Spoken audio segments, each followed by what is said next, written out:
নমস্কার বন্ধুরা, আপনাদেরকে দেখাবো কুমড়ো পাতা ইলিশ মাছের পাতুরি। প্রথমে ইলিশ মাছটাকে ছাড়িয়ে নিব, তারপরে কেটে ধুয়ে নিব।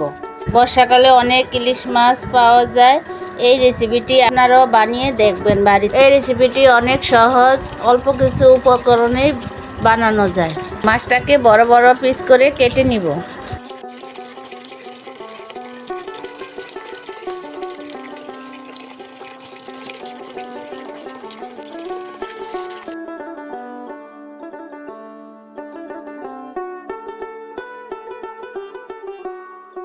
মাছটা এবার ধুয়ে নিয়েছি। আমাদের বাড়ির চালে কুমড়ো পাতা হয়েছে, সেখান থেকে কয়েকটা কুমড়ো পাতা কেটে ধুয়ে নিলাম। কুমড়ো পাতা দিয়ে আজকে হবে ইলিশ মাছের পাতুরি। কুমড়ো পাতা অনেক খসখসে, তাই এগুলোকে ঘষে ঘষে ধুয়ে নিতে হবে। ধুয়ে জল ঝরিয়ে নিতে হবে।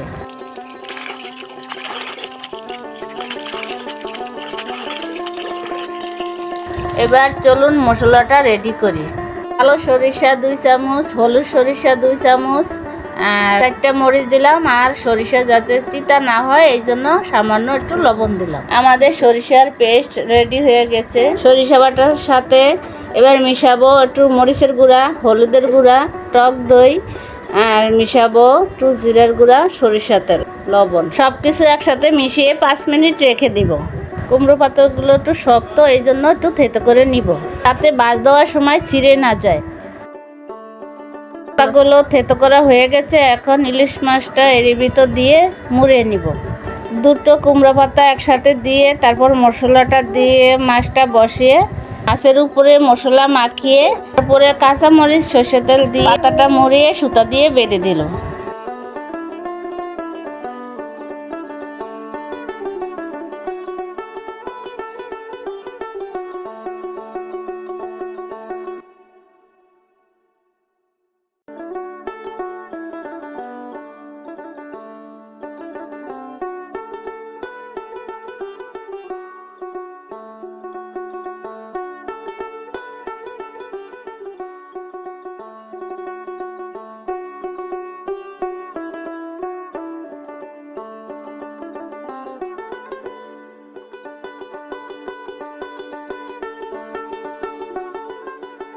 আমাদের মাছ সবগুলো এভাবে করে রেডি করা হয়ে গেছে।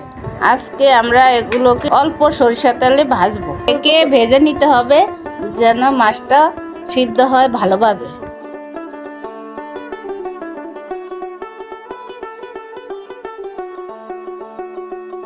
হয়ে গেছে আমাদের মাছের পাতুরি। খেতেও দারুণ হয়েছে, আপনারাও এভাবে বানিয়ে দেখবেন। দেখুন মাছটা কত নরম তুলতুলে হয়েছে। ভালো লাগলে আমার ভিডিওটি লাইক, কমেন্ট, শেয়ার করে দিবেন। ধন্যবাদ।